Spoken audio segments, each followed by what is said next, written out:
देश 'ਚ petrol diesel ਦੀਆਂ ਕੀਮਤਾਂ 'ਚ ਲਗਾਤਾਰ ਇਜ਼ਾਫਾ ਹੋ ਰਿਹਾ ਹੈ। ਪੰਜਾਬ ਸਮੇਤ ਕਈ ਸੂਬਿਆਂ 'ਚ ਪੈਟਰੋਲ ਸੈਂਕੜਾ ਲਗਾ ਚੁੱਕਿਆ ਹੈ। ਹਰਿਆਣਾ ਦੇ ਵਿੱਚ ਪੈਟਰੋਲ ਡੀਜ਼ਲ ਦੀਆਂ ਵਧ ਰਹੀਆਂ ਕੀਮਤਾਂ ਦੇ ਖਿਲਾਫ ਟਰਾਂਸਪੋਰਟਰਾਂ ਦੇ ਵੱਲੋਂ ਪ੍ਰਦਰਸ਼ਨ ਕੀਤਾ ਗਿਆ है। केंद्र समेत सूबा सरकार ते सवाल चुके ने। इसमें मांग तो हमारी यही है कि जो ट्रांसपोर्ट के ऊपर टैक्सों की मार पड़ रही है, इन टैक्सों में सबसे ज़्यादा मुद्दा है डीजल पेट्रोल। इससे ही सारा हमारा सर्कुलेशन बिगड़ रहा है।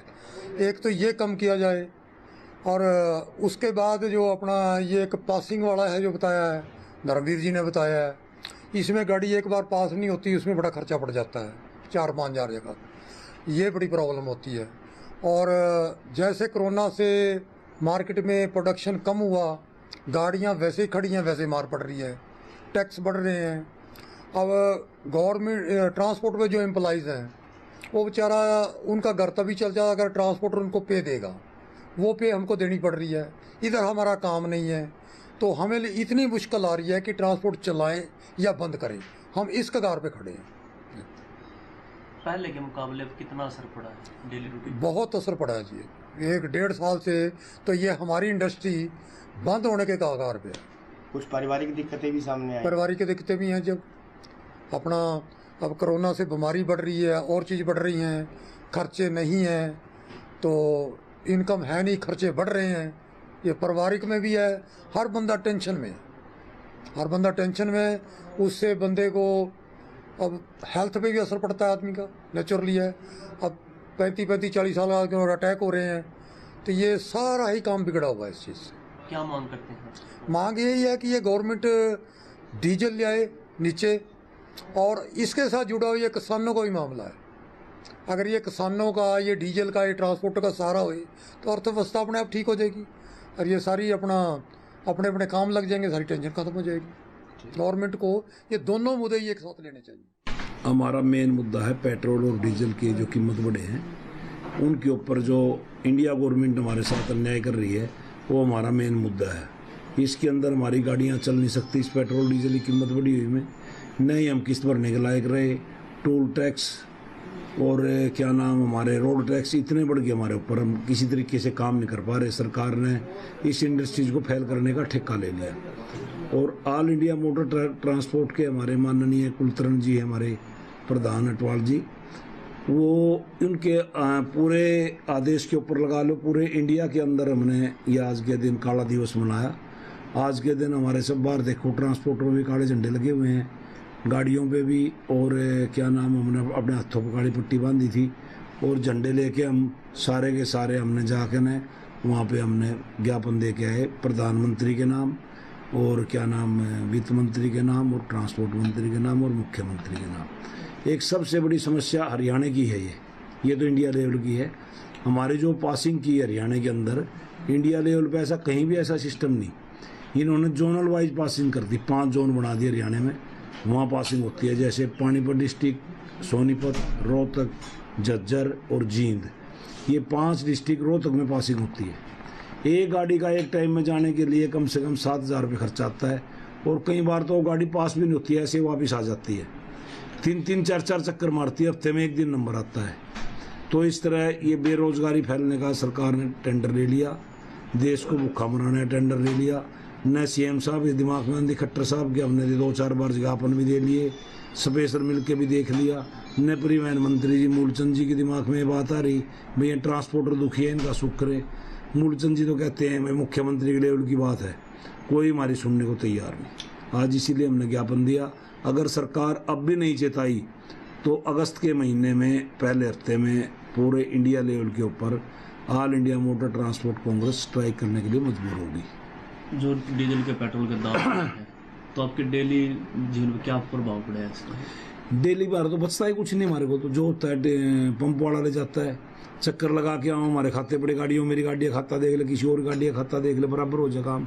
सभी किस्त टूट रही हैं। अब क्या होता है हमारे पास पुरानी गाड़ियाँ नहीं, जो 4 साल पुरानी गाड़ी उसी क्लियर हो जाती है, हम किस्त भरने के लिए उसके ऊपर रिफाइनेंस फिर करवा लेते हैं। अगली गाड़ी किस्त भर दी, उसकी टूट गई, एक और क्लियर होगी उसकी फिर। इस तरह हम जैसे कुत्ता सुक्की हड्डी में मुंह मारा जाए नहीं, वो ट्रांसपोर्टर का हालात हुई है। उसके अंदर मुंह मारते अपने मसूडे से खून आ जाता है और हम इसी के अंदर लगे हुए हैं। और अहमद की टोपी महमूद के सिर पर रख रहे हैं।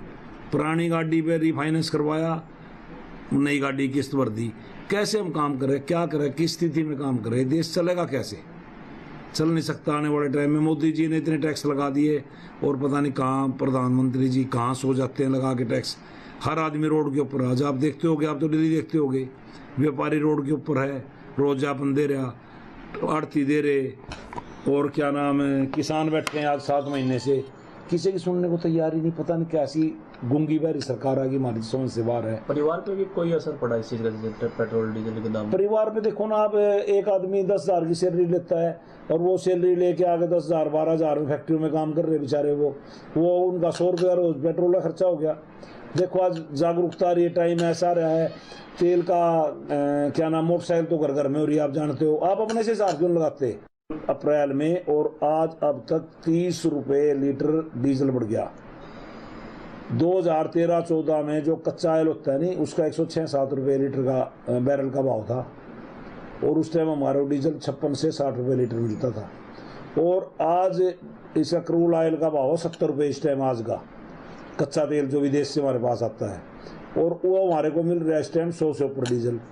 कहाँ है? सारा टैक्स इतने लगा दिए, फिर सरकार पूरा पटने में नहीं रहा, हर आदमी दुखी है। क्या मांग करते हैं आप सरकार से? सरकार से हम मांग करते हैं भाई, इस बड़े तेल की कीमत को कम से कम 1/3 को तो वापिस लिया जाए, कम से कम 60-70 रुपये 60 रुपये हमारा तेल का भाव रखा जाए, और हम जाता कि अपनी रोटी रोजी कमा सके। हम हमारे साथ हरियाणा का बता सकता हूँ मैं, 1 करोड़ से ऊपर हमारे पास ट्रक है, और उसके अंदर एक गाड़ी के ऊपर कम से कम भी 10 लाख आदमी की एवरेज आती है हमारी। यहाँ के 5 मजदूर लोडिंग करने वाले, 5 वहाँ खाली करने वाले, ड्राइवर, कंडक्टर, खुद मालिक। तो इस तरह हमारे पास 1 करोड़ आदमी हम इसके ऊपर काम कर रहे हैं। करोड़ों का व्यवसाय खत्म होने को जा रहा है, और सरकार गूंगी बहरी बनी सो रही है। इसको जगाना बहुत जरूरी है। डीजल और पेट्रोल दो मांगे तो ये कम करने की है ही। उसके अंदर जो ये पासिंग वाला मुद्दा है, पासिंग कराने यहाँ से, मतलब एक तो यहाँ पानीपत में हो, मतलब यहाँ से रोहतक जाना पड़ता है। रोहतक वाले जो भी है लेने देने के सिलसिले में गाड़ी पासिंग नहीं होती, 10-10 दिन तक वहाँ पे धक्के खाते रहते हैं, फिर वो भी मतलब उस तरीके से कुछ नहीं होता। तो ये सारी प्रॉब्लम क्या है, इन चीज़ों से जुड़ी हुई है। तो डेली लिविंग पे कुछ फर्क पड़ा है? सारा ही फर्क पड़ता है, जैसे हर चीज़ पे फर्क पड़ा हुआ है।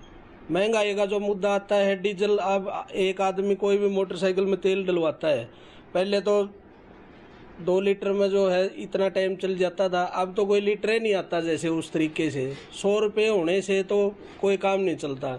एक आदमी घर से मतलब आता जाता है, उसके 3-4 हज़ार तो आने जाने में लग जाते हैं।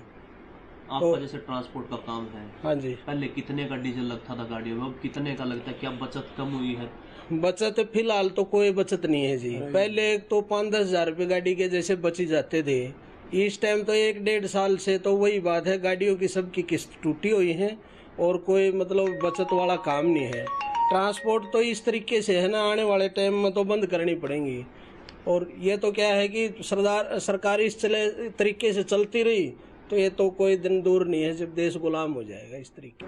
भाई साहब, बच्चों की स्कूल की फीस भरनी बड़ी मुश्किल हो रखी है आकर डेली जीवन में। अभी ट्रांसपोर्ट लाइफ के हम बता देते हैं, ट्रांसपोर्ट बिजनेस का बता रहे हैं। लास्ट ईयर हमारा 1 साल पहले 20 अप्रैल को 61 रुपये 58 पैसे डीजल रेट था, जो आज 88 रुपये 60 पैसे के आसपास है लगभग। ये 22-23 रुपये पर डीजल बढ़ चुका है, जो हमारा एक चक्कर का 23-24 हज़ार रुपये खर्चा आ रहा है। यही हमारी बचत थी महीने की। बचत गाड़ियों में रही, हमें गाड़ी खड़ी करने के कगार पे आ चुके हैं। वैसे भी कोविड करके पिछले 1 महीना गाड़ी खड़ी रही है। गवर्नमेंट ने पिछले साल तो इंस्टॉलमेंट भी रोक दी थी। इंस्टॉलमेंट भी हमने 15-16 लाख रुपए घर से भरी है। जो हमने पूंजी अपनी इकट्ठी की थी, पूंजी में से घटा के इस कगार पे आ चुके हैं। हमारे बिजनेस में कोई पूंजी नहीं खड़ी हुई। अब हमने लोन लेके दोबारा कुछ बिजनेस चलाने के लिए सोचना पड़ेगा। लगातार घाटे की ओर, बिल्कुल घाटे की ओर जा रहा है बिजनेस। क्या मांग करते हैं सरकार से, क्या करना चाहिए? डीजल का रेट अपना थोड़ा कम करे। बिल्कुल पिछले साल की तरह इसको 61 नहीं तो 70 रुपए के आसपास कम से कम लेके आए, तभी हम कुछ काम धंधा। ABP Sonja, जोश, जज्बा, जुनून।